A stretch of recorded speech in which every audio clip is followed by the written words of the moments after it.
Hi guys, তো আমি আজকে আপনাদের সামনে একটা খুবই দুঃখজনক ব্যাপার নিয়ে এসেছি। সেটা হচ্ছে এই যে কাশ্মীরের পেহেলগাঁওতে যে এরকম একটা ঘটনা ঘটেছে, যে ধর্ম জিজ্ঞেস করে করে এরকম মারা, যার ধর্ম, এটা খুবই অন্যায় হয়েছে। মানে কাশ্মীর তো অনেকে 10 বার, একবার ছেড়ে 10 বার গেছে, মানে যারা গেছে নাকি, যাদের ঘোরা হয়ে গেছে।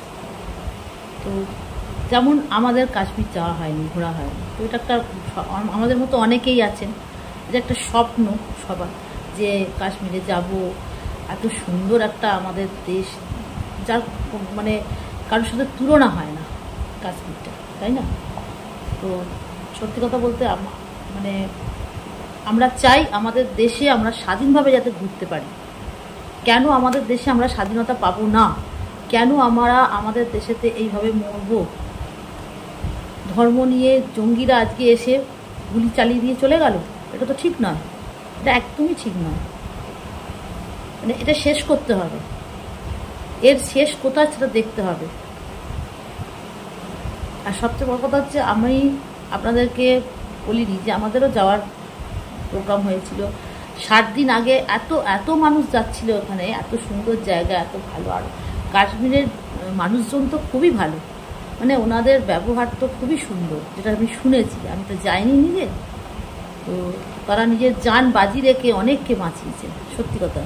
অনেকে মানে মৃত্যুর মুখে পড়েওছে, মৃত্যু হয়েওছে, সবার জন্যই খুব শোকাহত। আমরা চাইবো যে কাশ্মীর আবার আগের মতো সুস্থ হয়ে উঠুক, যাতে সবাই হাসি মুখে আমরা আমাদের দেশে স্বাধীনভাবে ঘুরতে যেতে পারি, এটাই আমাদের আবেদন। আর এই যেটা বলছিলাম, যে আমার এই নিয়ে এই বছরে আমরা যাব ঠিক করেছিলাম। আমার হিমগিরি, আমি এটা যেটা লাইভও করেছি, আপনাদের বলেও দিচ্ছিলাম যে হিমগিরি 7 দিন আগে টিকিট কেটেছিলাম আমি, আমার কনফার্ম হয়নি, আমি টিকিট ক্যান্সেল করেছি। তারপরে আমি হামসাফারে কেটেছিলাম, হামসাফার, এই দেখুন হামসাফারের টিকিট, এটাও আমাকে ক্যান্সেল করতে হলো। এই ঘটনাটা যে ঘটলো আমাদের, মানে 5 তারিখে, 5ই মে আমরা বেরোতাম আর কি, তো আমাদের টিকিটটা ক্যান্সেল করতে হয়েছে। এই যে ক্যান্সেল লেখা আছে, ক্যান্সেল করতে হয়েছে। এই টাকা কিন্তু আমি এখনও ফেরত পাইনি, হয়তো পেয়ে যাব, সেটা বড় কথা না। বড় কথা হচ্ছে যে এই যে এতজন মানুষের ক্ষতি হলো, তারা তো তাদের কেউ স্বামী, কেউ সন্তান হারিয়েছে, তারা তো তাদের ফেরত পাবে না, ফেরত তো পাবেই না। আমাদের নয় টিকিট ক্যান্সেল হয়েছে, আমরা যেতে পারিনি, সেটা বড় কথা নয়। বড় কথা হচ্ছে যে কেন এরকম হবে,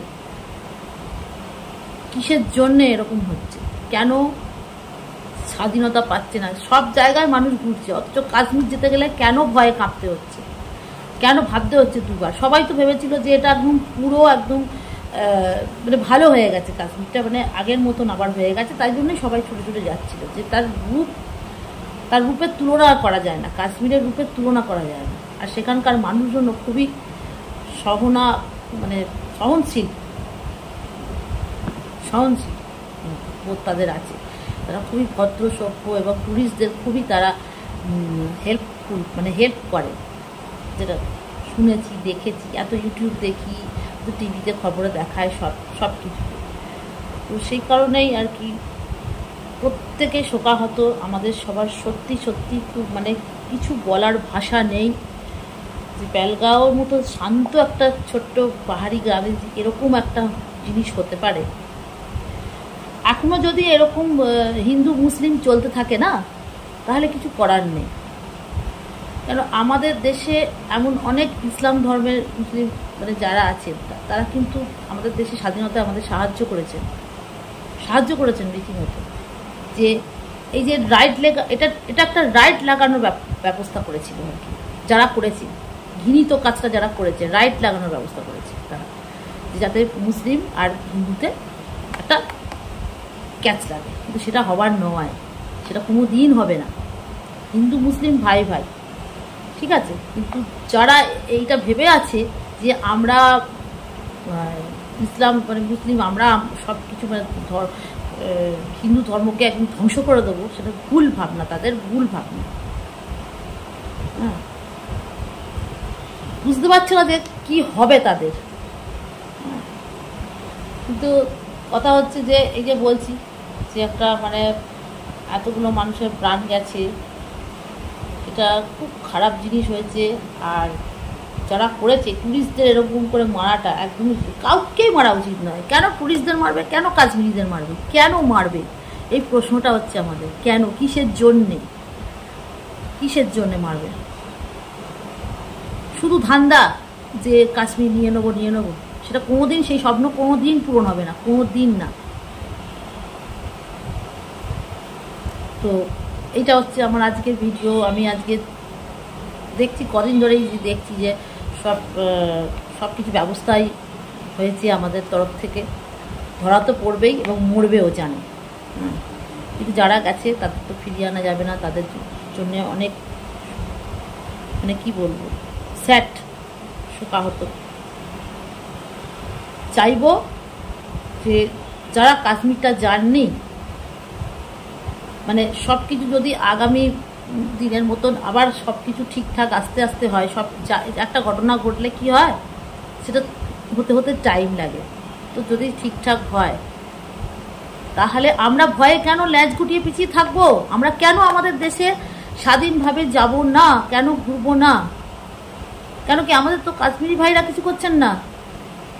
তারা তো আমাদের হেল্প করছেন, তারা তো আমাদের ভালোবাসছেন, তারা তো আমাদের কাছে টেনে নিচ্ছেন।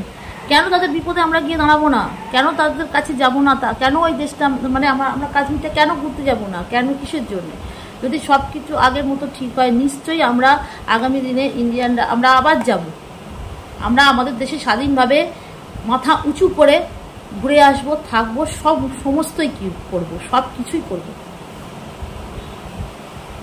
এটাই আমাদের চ্যালেঞ্জ, এবং সেই চ্যালেঞ্জটা আমরা অ্যাকসেপ্ট করছি। যে তোমরা এইরকম যে ঘৃণিত ধরনের কাজটা করেছো, একদমই ভালো করো, তাতে তোমাদের ফল ভালো হবে না। রইল আমাদের ইন্ডিয়ান আর্মিদের জন্যে, ইন্ডিয়া দেশের জন্য আমাদের জয় হিন্দ। সবাই ভালো থাকবেন। আর কি বলবো, বলছি তো যে বলার কোনো ভাষা নেই।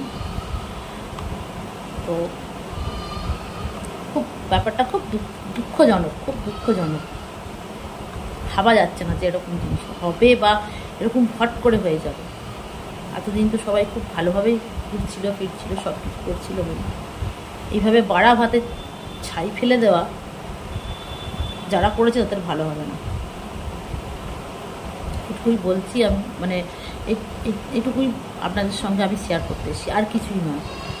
মানে আমি চাই না আমার সাবস্ক্রাইব বাড়ুক, আমার লাইক বাড়ুক, আমার বাড়ুক, সেই জন্য আমি আসিনি। আমি এসেছি ভিডিওতে আপনাদের কাছে এই জাস্ট এই ব্যাপারে একটা আলোচনা করতে। মানে কি বলবো, কিছু ভাষা নেই। তবে তাড়াতাড়ি সব সুস্থ হয়ে উঠুক, এটাই ঈশ্বরের কাছে প্রার্থনা করছি। কাশ্মীর আবার আগের মতন সব কিছু স্বাভাবিক পরিবেশে ফিরুক। কাশ্মীর, পেহেলগাঁও, সব কিছুই সবাই আবার আগের মতো স্বাভাবিক হোক, আবার সবাই আনন্দ করুক। সেই দিনটা খুব তাড়াতাড়ি আসুক, এটাই ঈশ্বরের কাছে প্রার্থনা করছি।